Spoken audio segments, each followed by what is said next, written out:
Hello ladies and gentlemen, and a warm welcome to today's webinar, which is brought to you by Shared Services Link and sponsored by OB10, part of the Tungsten Corporation. Today we're looking at a very exciting story. It's the Alliance data story, and they're going to be sharing with us how they have got e-invoicing right first time in terms of their project implementation.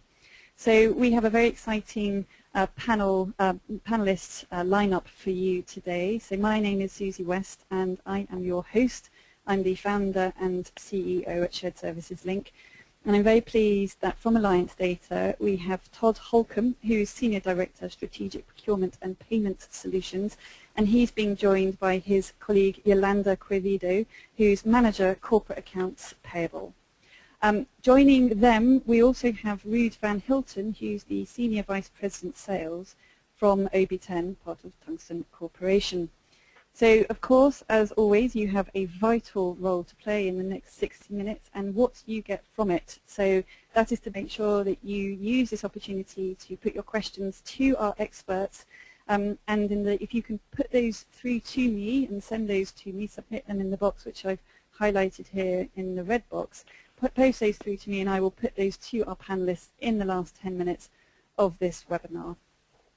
So let's have a look at what the agenda looks like for the next hour.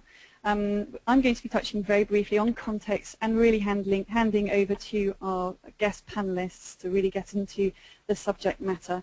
And then we're looking to summarize this. Ruud van Hilton is going to be providing a summary and then moving to questions in the last 10 minutes. So in terms of the context, and really I suppose why we're all here today, I think everybody in this market realizes without a shadow of a doubt that e-invoicing is an absolute no-brainer.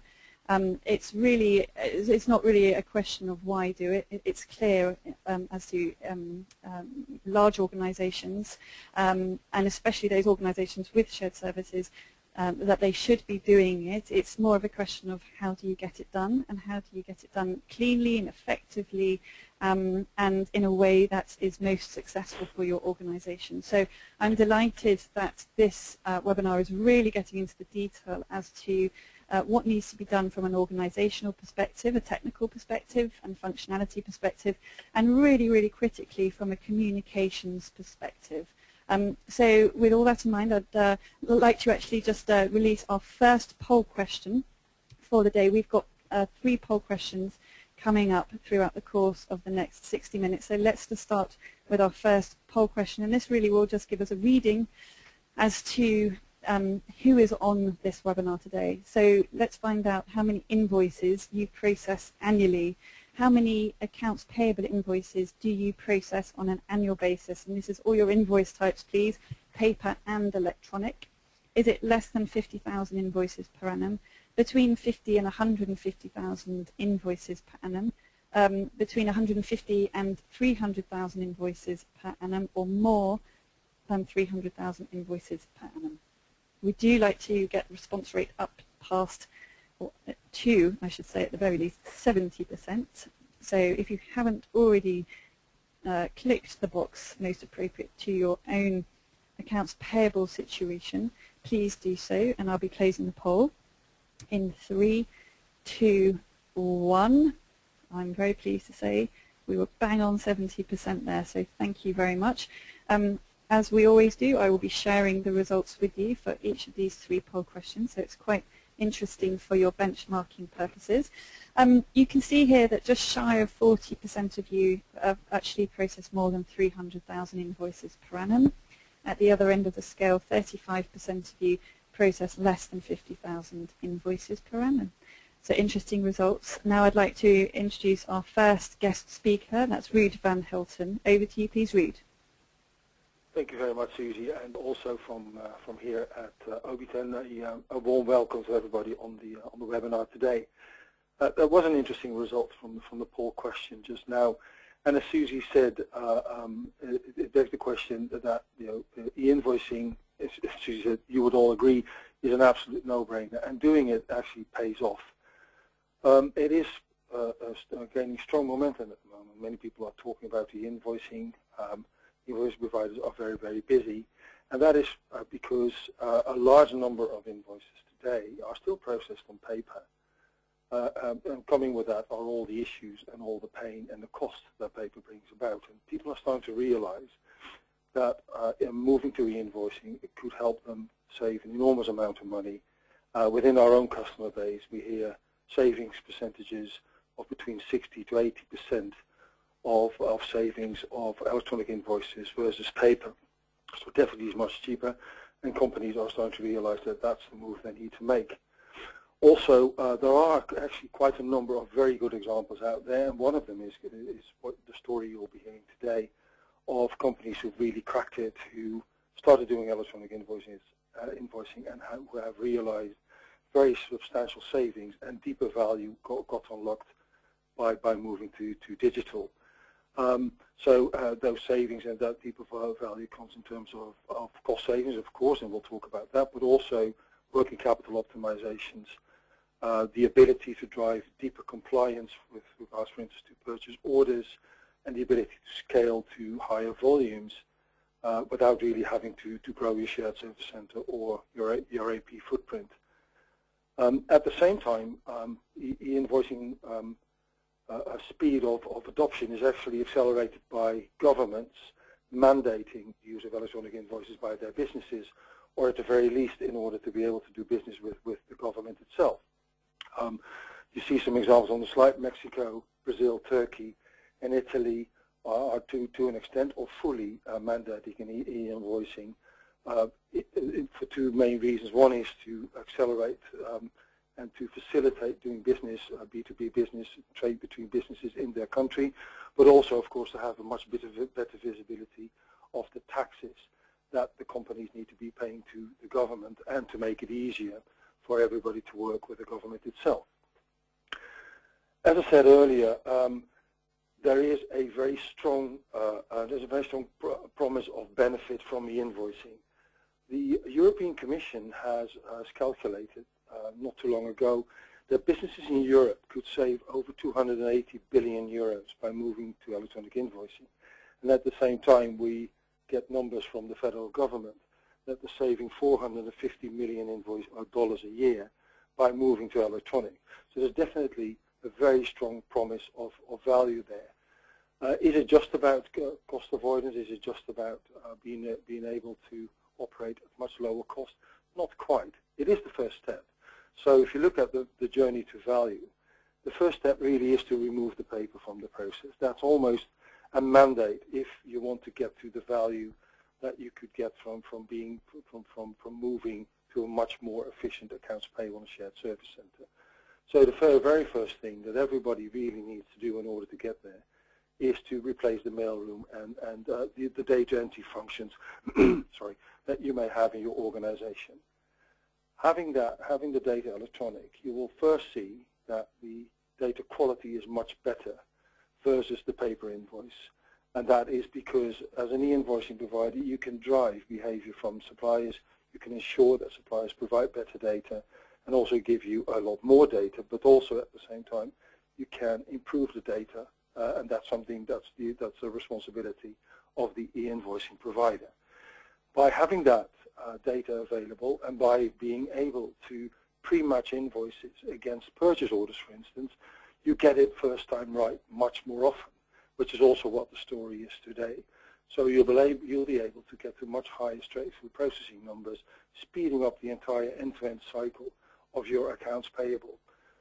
Another thing that you can use electronic invoicing for is actually to allow your suppliers to consult a website, a portal, to see what the status of their invoice is in the approval process. You will all probably recognize that the most common question that suppliers ask after they've invoiced you is, do you have my invoice and when will I get paid? Because of the process being so quick and also so much higher quality, you can reliably display this information on the portal so suppliers can consult it for themselves and do not need to call you as often.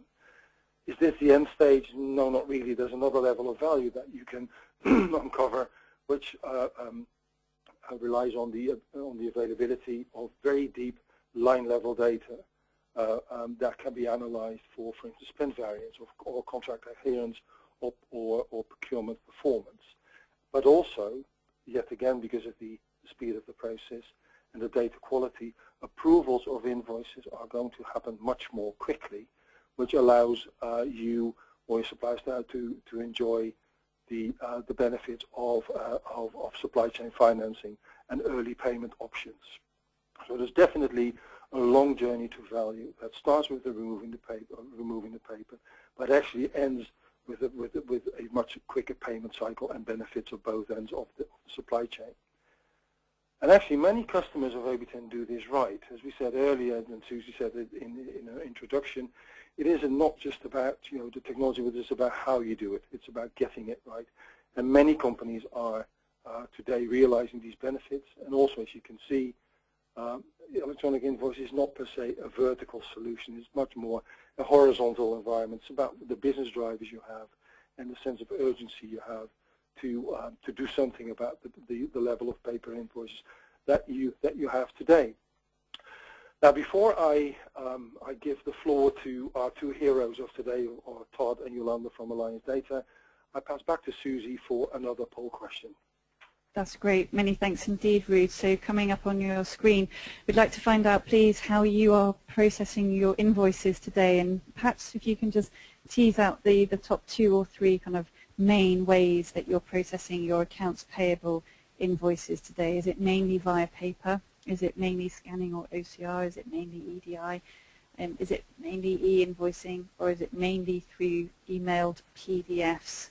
So please, if they all are appropriate for you or all apply to you, maybe just pick on the top 2 or 3 ways that represent the kind of the bulk of your invoice volume. So just to repeat that, how do you currently process your accounts payable invoices today? Mainly via paper, mainly scanning OCR, EDI, e-invoicing, or by email. We're at 63% of you responding, so if you haven't already done so, please do select the buttons that apply to you. And closing the poll in 3, 2, 1. Let's have a look at the results coming up on your screen now. We were at 75% of you responding, which is very positive indeed, so thank you for that. Okay, so let's have a look at the data. At the bottom we have EDI, and then e-invoicing at 30%, and email PDF coming in at 38%. You can see that a lot of organizations still have as a primary method of processing their invoices manually via paper or through scanning stroke OCR data capture technology, coming in at 46%. So I'm sure Ruud has a comments to make on that before he introduces our speakers from Alliance Data. Back to you, please, Ruud. Thank you, Susie, and thank you, everybody, for answering that question. Very interesting indeed, and goes back to basically what we said earlier, that there are still many, and if not the majority of invoices being handled and processed manually and coming from paper. But I'm quite convinced that after hearing the story of Alliance Data today, many of you who still process that much paper will be very, very enthusiastic and very, very much incited to move to electronic really quickly.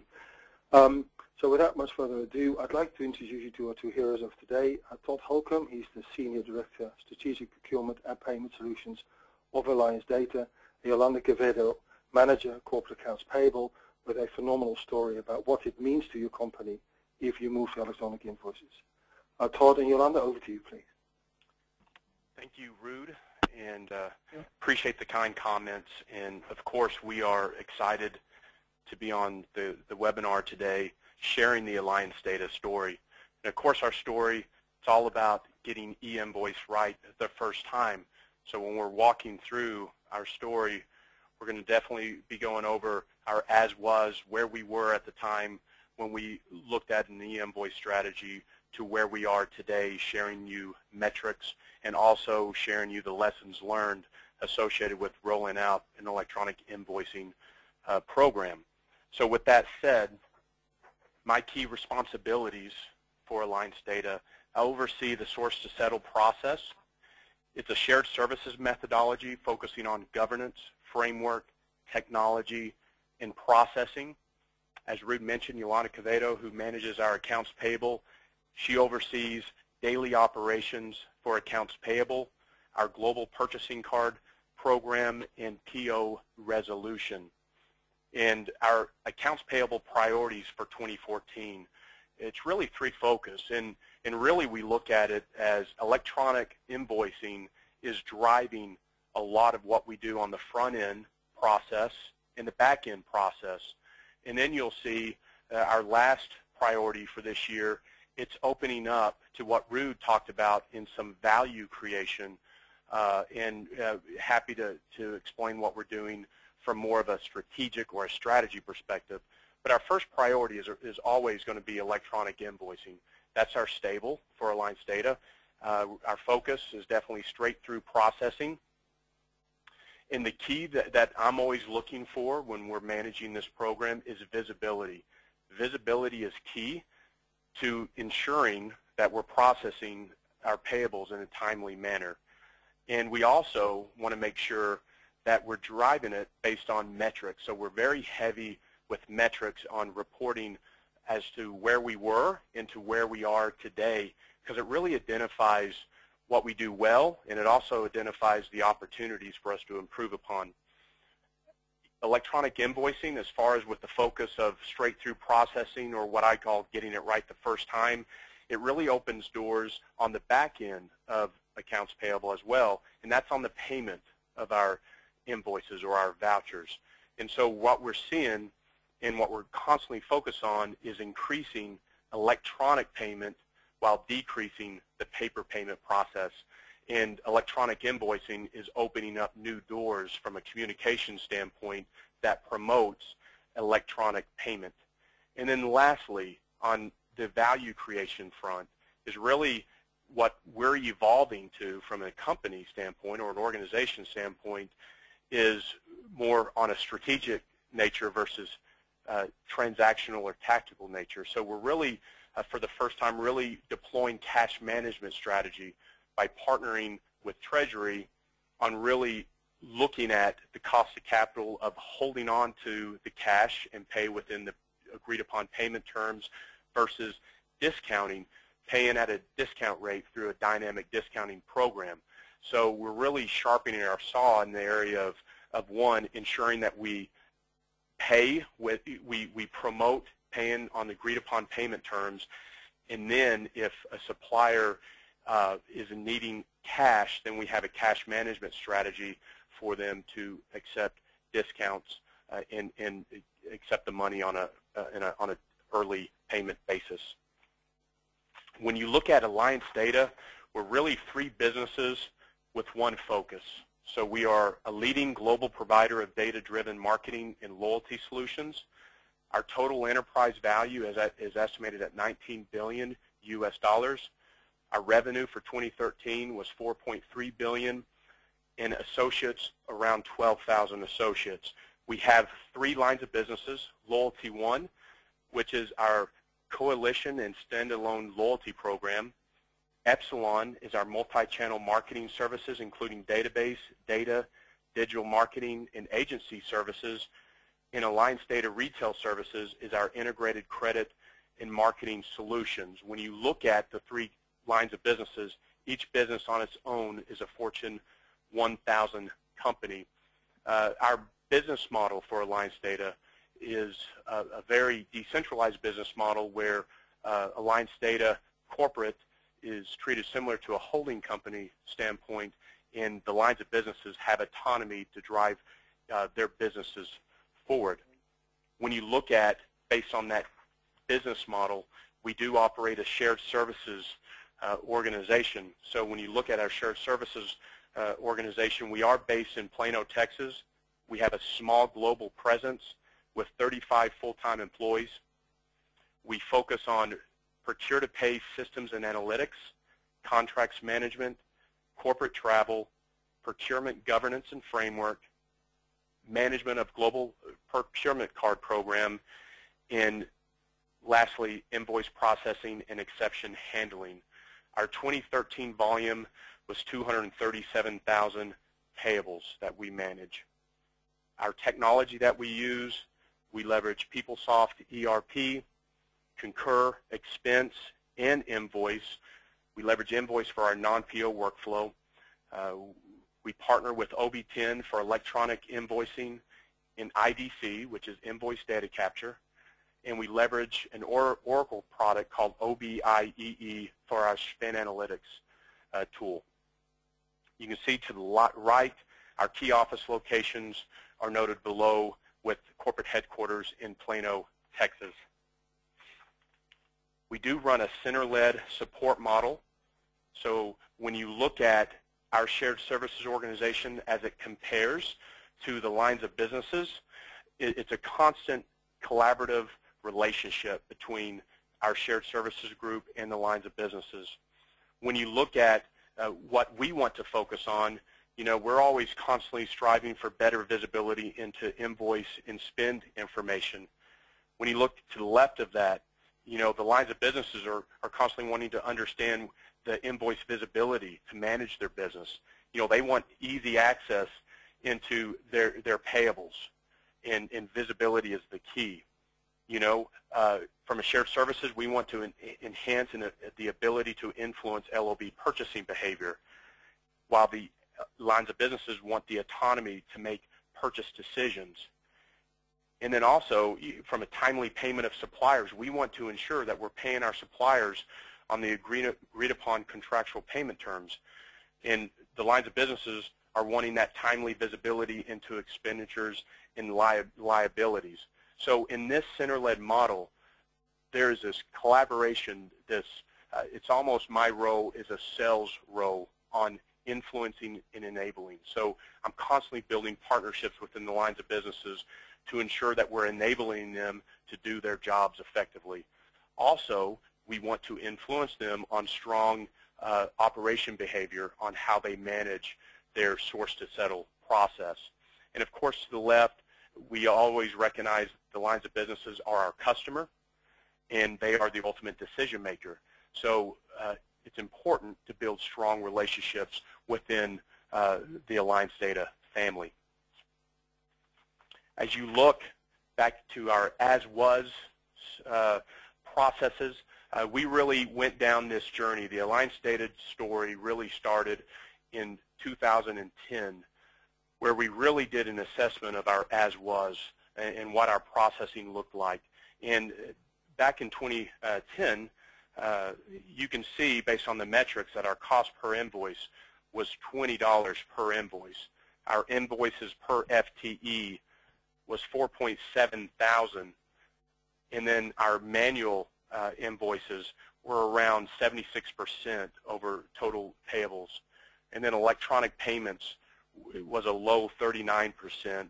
And then our invoice cycle time, you're looking at an average of 53 days to before the invoices even got to us to process.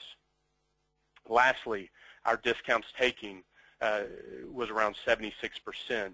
So when you look at the metrics of our as-was, a lot of opportunity to really improve back-end processing for our organization. And as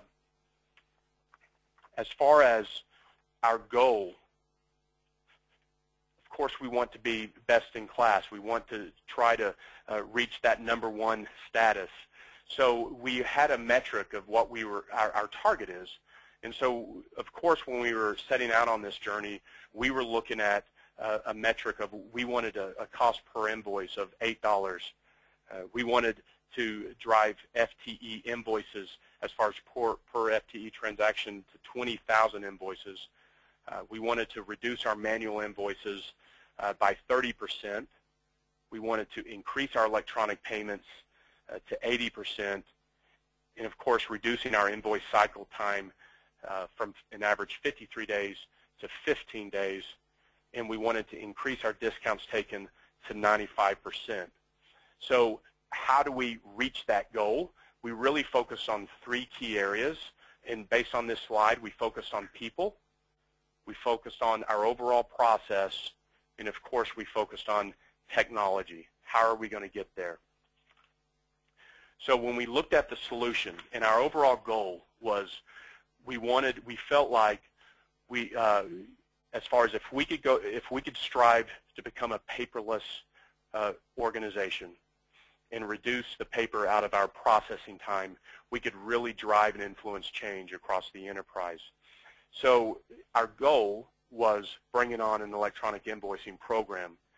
And our approach was really, we wanted to make sure that I didn't want to have to revisit it after a year or two and we have poor enrollment activity. I wanted to make sure that we did it right, and I wanted to make sure that we addressed it and addressed all of the risks associated with rolling it out so we can ensure that we're doing it for the first time and we're doing it the right way. And so we really took an aggressive approach in our solution, but it all started, as any solution when you're wanting to change your organization or change a methodology of what you're currently running, is you need to develop a compelling business case.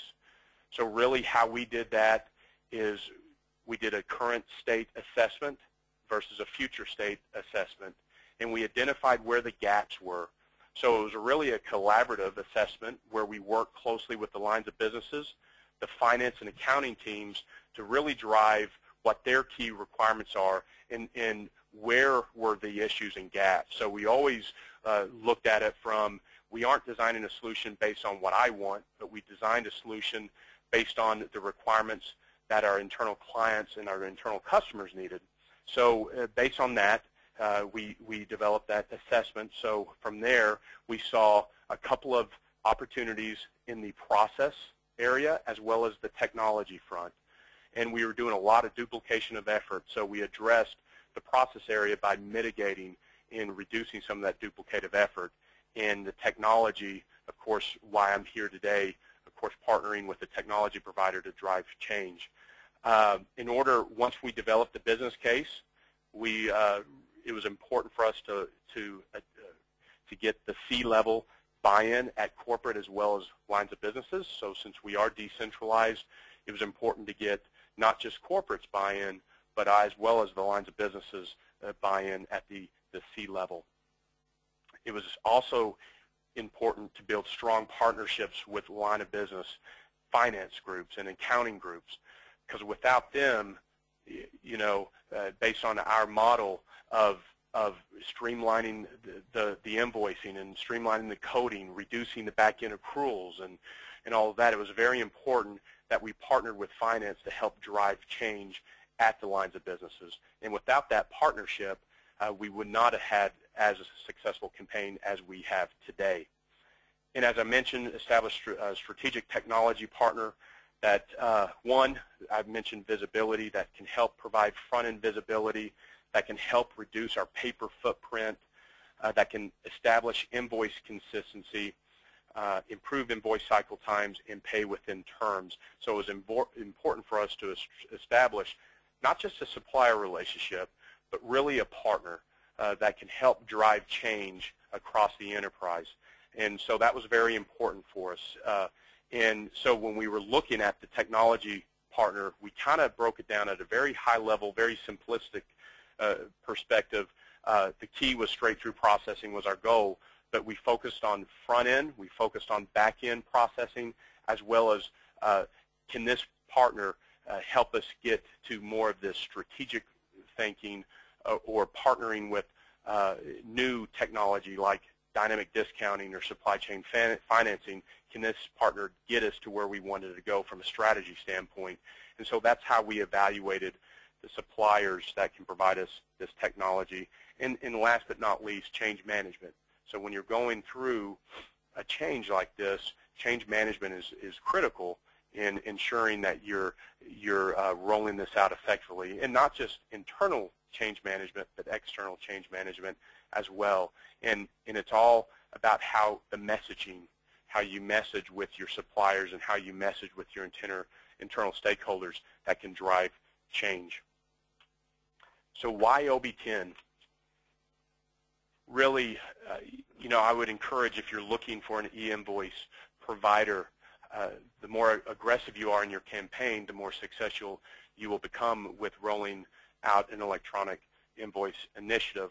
But really, our key focus is the ability to support our all-in approach and cost model relative to the other offerings. So we really looked at, the transaction-based rather than spend-based.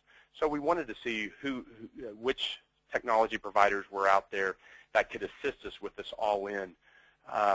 We wanted to ensure that we provides a fully automated approach that targets any size of suppliers. When you look at our supplier base, we have about 3,500 active suppliers. When you look at 80% of our spend is probably with our 20% suppliers, but we have about 3,200 suppliers that are more lower volume, and we wanted to ensure that we provided or we partnered with a technology provider that could look not just at the large suppliers, but the smaller suppliers as well, because our overall goal was this straight-through processing, this touchless process where we can eliminate as many touch points as possible. We also, it was important for us to look at integration capabilities with Alliance Data's existing systems and extensive supplier network. We wanted to ensure from a global presence that the compliance side, and when I talk about compliance, talking about tax compliance, that was important for us to really establish a partner that has strong regulatory jurisdictions in multiple international countries. Since we are a growth company and we're expanding globally, we wanted to make sure that we partnered with a provider that was strong on the tax compliance side. And then we wanted to ensure a large worldwide network with several that our suppliers were already signed up with. That was important. And then pre-delivery invoice validations.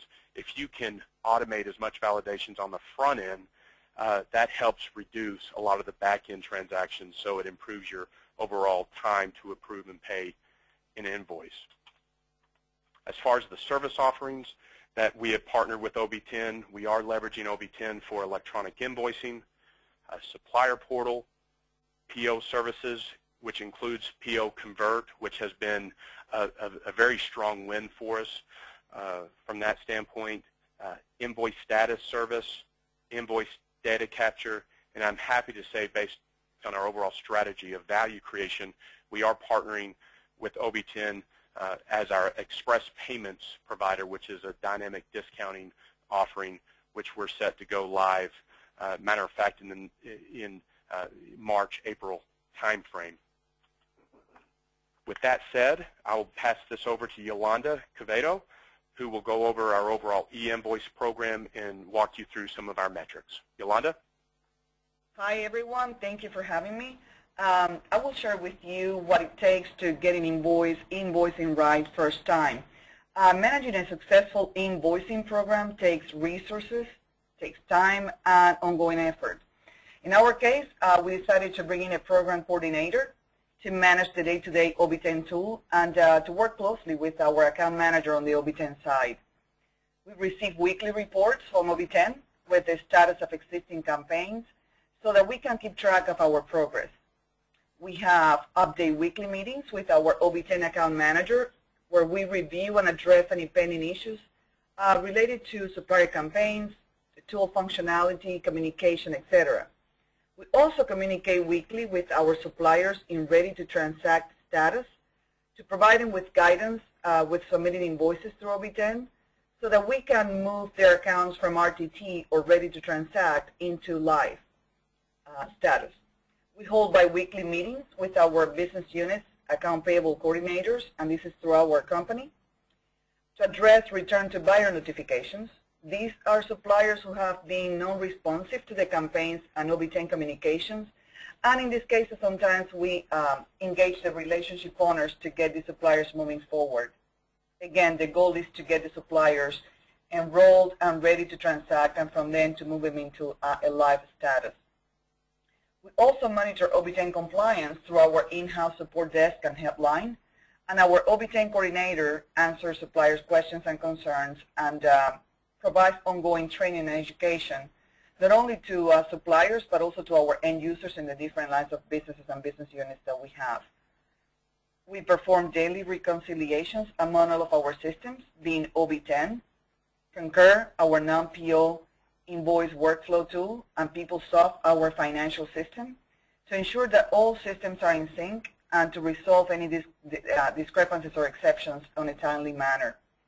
And last but not least, we measure our progress, and we do that through our key performance indicator metrics, which brings us to the prettiest slides of all this presentation, which is our metrics. And our metrics pretty much talk about where we were in 2010 and where we are today. In 2010, we had a headcount of 20 people, including full-time employees and contractors. We were processing 127,000 payables per year, with only 57% of our overall process being automated. If we focus only on invoices, we see that 76% of them were manually processed. Electronic payments were only 39% of all of our payments issued, and we were capturing only 76% of all available discounts. Our cost per invoice was about $20, and our invoice output per full-time employee was only 4,700 invoices per year, while it took us approximately 53 days to process an invoice. We went live with OB10 at the end of 2011, and in 2 years, our numbers tell the story, like I like to say. Our invoice volume almost doubled, as you can see, due to 2 major acquisitions that we completed in 2012 and 2013, respectively. However, our headcount was 15 associates at the end of 2013, which represents a reduction of 5 headcounts compared to 2010. 85% of our total payables were processed automatically, 72% of which are invoice-related transactions. Continuing the metrics, 70% of all our payments were issued electronically, and we were able to capture 94% of all available discounts. We also reduced our cost per invoice by 50%, while the output of invoices per full-time employee tripled. As you can see, we went from 4,700 invoices to over 15,000 invoices per year. Lastly, the processing time for manually processed invoices went down from 53 days to 19 days, while invoices submitted through OB10 are being processed within 2 business days. So if we look at our goals, we have met some of them, and in the rest of the KPIs, we are very close. Our cost per invoice target is $8, and we are now at 9.47. In terms of manual transactions, our goal was to bring them from 76% to below 30%, and we're currently at 15%. Our goal for invoice processing time was 15 days, and we're now processing within 19 days for manual invoices and 2 days for invoices submitted through OB10.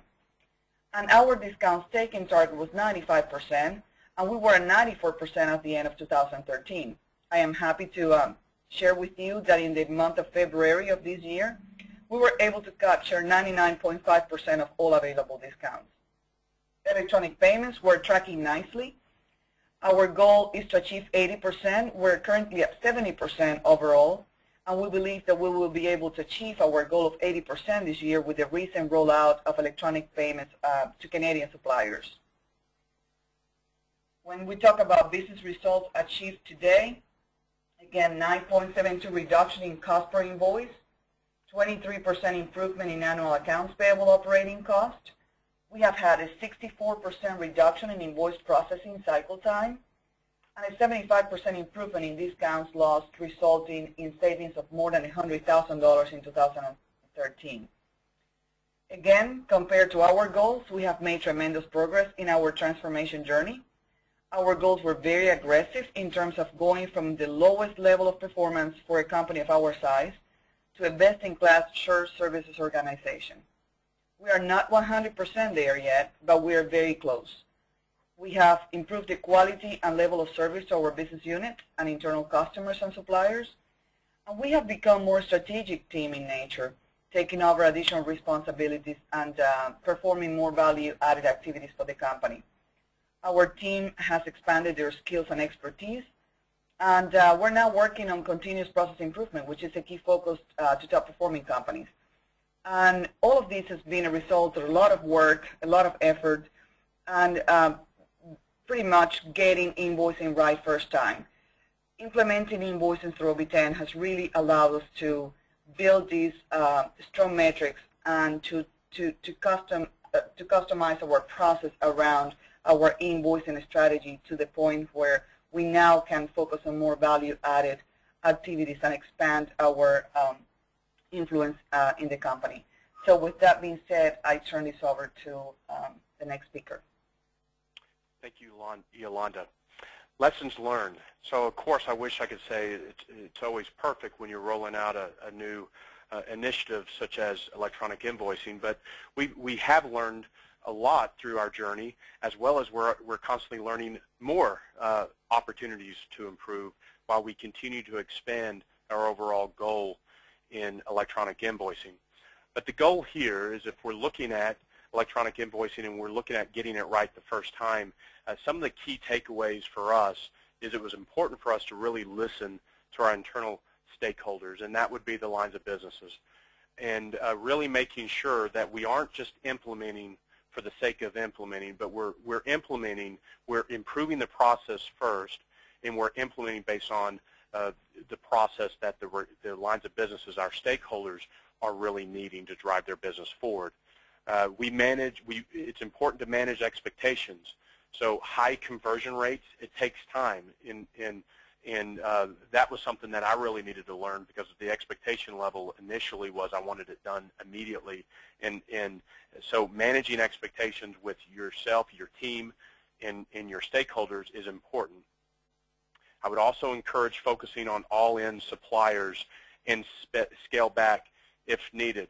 What we found out when we were focusing on all-in suppliers, there's really some invoices that, from a sensitive standpoint, that initially we left out of scope for the initial campaigns, and part of that was just working with our stakeholders. But I would say when you focus all in and you scale back if needed, that helps you minimize the suppliers that are out of scope, because it gives you an opportunity to really work with your stakeholders to drive more enrollment versus less enrollment. It's important the cleansing of your vendor master file is more complex and lengthy process than you might anticipate. So when you go through your cleansing of your vendor master file, it's important that you plan and prioritize and bring all hands on deck to ensure that gets done in a timely manner. Analyze all of your process exceptions carefully and anticipate possible solutions. You know, there's always going to be unexpected roadblocks. You know, that's a given. So really, I think the key there is focus on improving your processes prior to automating. So you don't want to automate a broken process. You want to automate a strong process. So if you do that, there'll be less exceptions that you would have to manage on the back end when you roll this out. And lastly, strength of messaging is key. So an all-in approach requires a pretty aggressive messaging to drive change, not only with your supplier community as well as with your internal stakeholders. So back to Susie, who has another poll question. Susie? Many thanks indeed, Todd. So coming up on your screen now, the final poll question for the day, please, for you to participate in. Do you have a clear business goal or clear business goals in place to remove paper from your accounts payable? Please just select one of the following choices. And the choices are, yes, the case is in place, and we have started our e-invoicing program. Yes, our business case is in place, but we have not yet started our e-invoicing program. The case will be defined within 6 months. The case will be defined within the 6 to 12-month period. Or perhaps no, you've not yet assessed your goals and defined your plan. So if you could tick the box most appropriate to your own situation, please. We're at 65% of you responding, so just waiting for a few more of you to respond before we get past that 70% mark, please. And closing the poll in 3, 2, 1. Many thanks indeed. We're at 71% of you responding there. So let's have a look and see how ready you are to adopt e-invoicing if you haven't already. 34% of you say that the case is very much in place and you've actually started your program. 21% of you say that your case is in place but you haven't yet started. 12% the case will be defined within the next 6 months. So that really takes us between now and, say, September. And then 10% of you say the case will be defined in 6 to 12 months. So we're kind of talking there from September through to maybe March of next year. And 24% of you, quarter of you, say that you have not yet assessed your goals. So interesting results. Now I'd like to hand back to Ruud, please, for a summary. Thank you, Susie, and thank you very much, Claudia, Yolanda. What a compelling story. So for those of you who have set up your case but haven't started yet, I think you've now seen that if you start, what's in store for you, what can be achieved. And for those of you who haven't set up your case yet, I believe you've now seen that. It absolutely makes sense to do so, because as we saw from the presentation from both Todd and Yolanda, is that there are really significant savings for you to be captured, not only in terms of cost, but also in terms of speed of the process, the number of people you can deal, you can actually handle a very large growth in your invoice volume. As we saw, the Alliance Data managed to process about twice as many invoices with fewer people, which is exactly what electronic invoicing should do for you, but also in terms of speed and discount capturing. E-invoicing, if you want to go zero touch or touchless processing, e-invoicing really is the first step. That's where you need to go. That will help you drive out the exceptions in the process further on, and that will allow you to capture the benefits that Yolanda and Todd talked about today. But really, it's not just a technology project, which is also, I believe, what we learned today. It is very much about the three pillars: people, process, and technology, and aligning all those and ensuring that everybody in the organization understands what their responsibilities are, what they are accountable for, and how these alignments should be brought to the suppliers so that everybody speaks with one voice. I think Yolanda and Todd did a perfect job telling you why you should be choosing OB10. Just to quickly remind you of why so many companies work with us, is because actually, basically, we know what we're doing. We've been doing this for more than 13 years, and we've done this with a very, very impressive list of customers. Perhaps also interesting to know is that we work with about 8 out of the 10 most prominent finance and administration BPO leaders who trust us to deliver on the improvement targets that they have with their customers. We are compliant across EMEA, the Americas, and Asia Pacific. Otherwise, of course, you wouldn't be getting to the scale you potentially need to get to. And we currently support over $180 billion of commerce annually running through our systems, which also, of course, gives us the fantastic benefit of being able to analyze that at some point for spend analytics, as was one of the value drivers that you were getting to, if you go back to one of the earlier messages. It is not just about the message, not just about the alignment, but there is a technology aspect, and the technology aspect is there to make it as easy as possible for suppliers and buyers to join the OB10 network.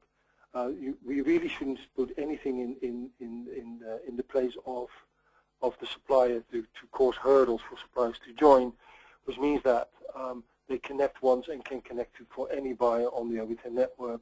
It's an incredibly flexible platform that can take virtually any file format that suppliers need to be sending to us.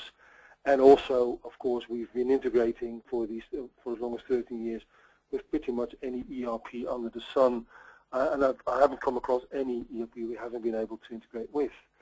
So with that, again, I'd like to thank Todd and Yolanda for their fantastic story.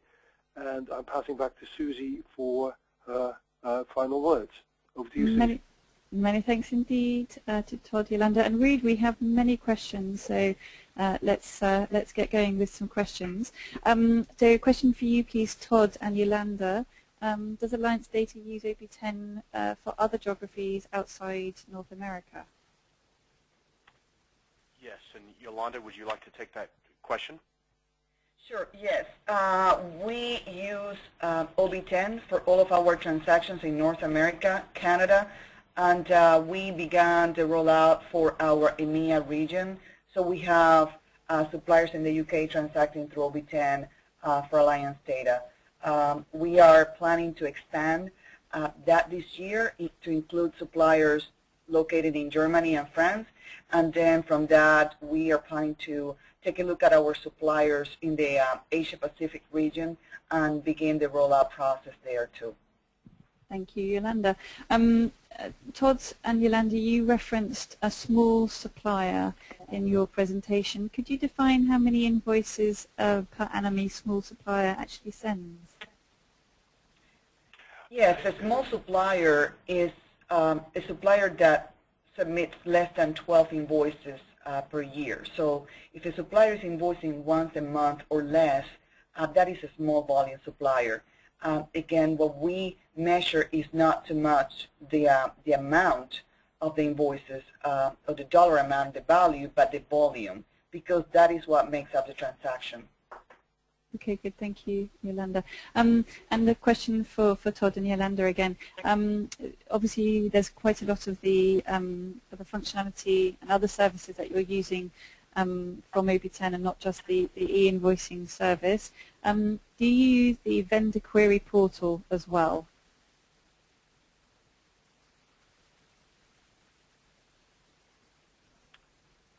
So do you want to answer? I'm sorry. Yolanda, would you like to answer? Yes. Yes, so, I'm sorry, could you repeat the question? What is the exact functionality that they are asking about? So it's the exact bit is the vendor query portal. We use the vendor portal, and yes, we do, where suppliers can go in and they can run reports and they can see the transaction activity and all of the status of their invoices. Okay, that's perfect. Moving on, a question specifically for Yolanda. When you talk about 2-day processing time, does that include invoice approval? Yes, that is including invoice approval. So when a supplier submits an invoice through OB10, we get it into our system the very next day. So it's a nightly process. We're feeding invoices from OB10 into our system. If it's a PO invoice, it goes directly into our PeopleSoft financial system for matching and then payment according to the payment terms. If it's a non-PO invoice, it goes into our Concur workflow engine, but it gets approved immediately.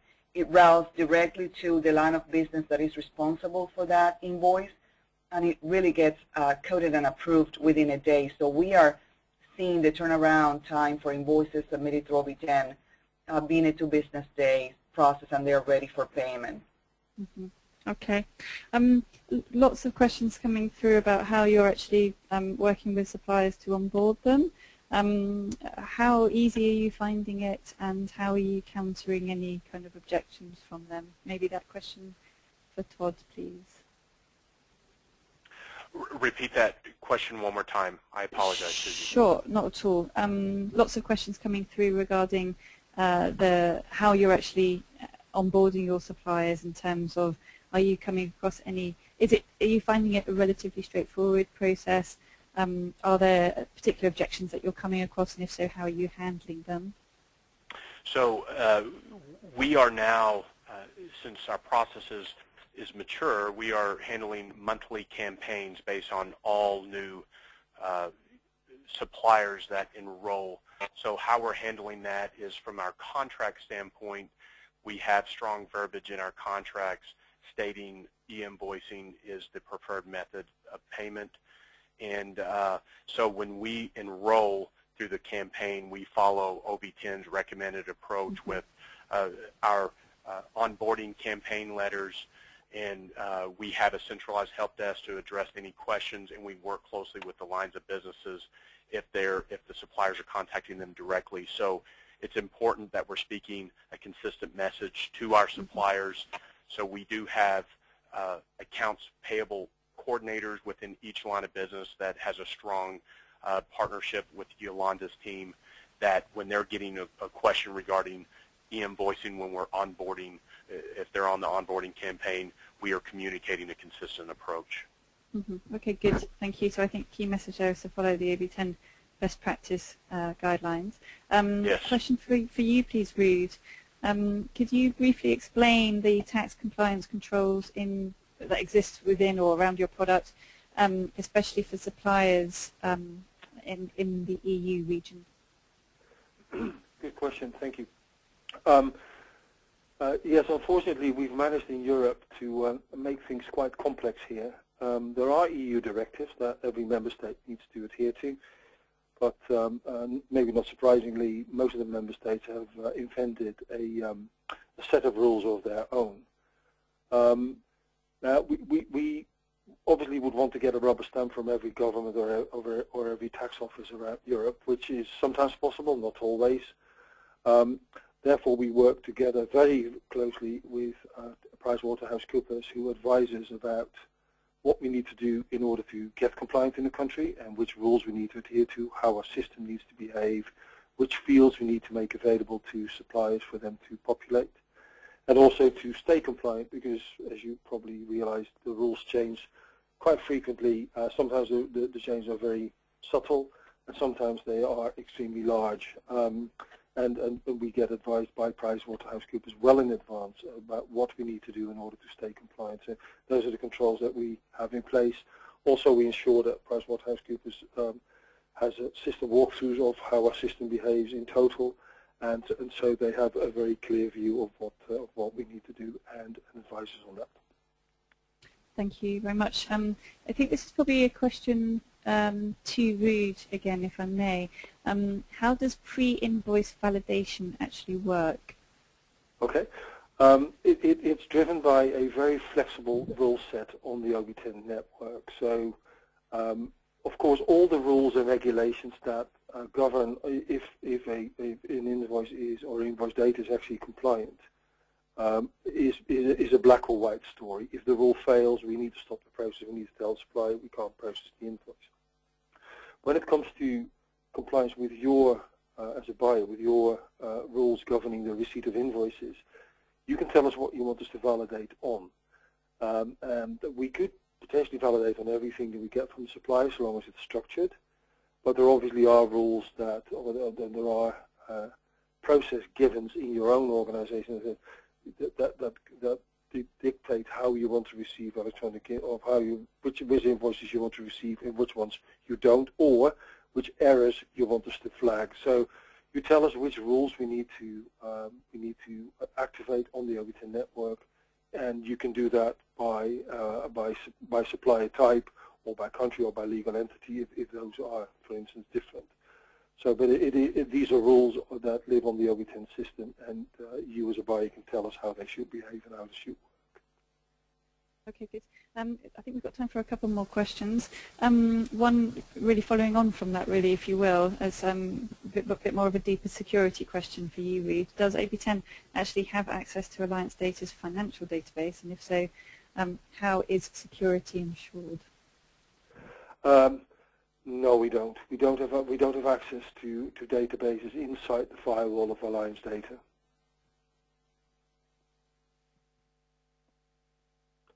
Okay, thank you. And just again, if we can just talk a little bit more about geographies. How complex or simple is the compliance process for Europe and outside Europe, especially for countries like Greece or the Philippines or South Africa? And that's a question for Ruud, please.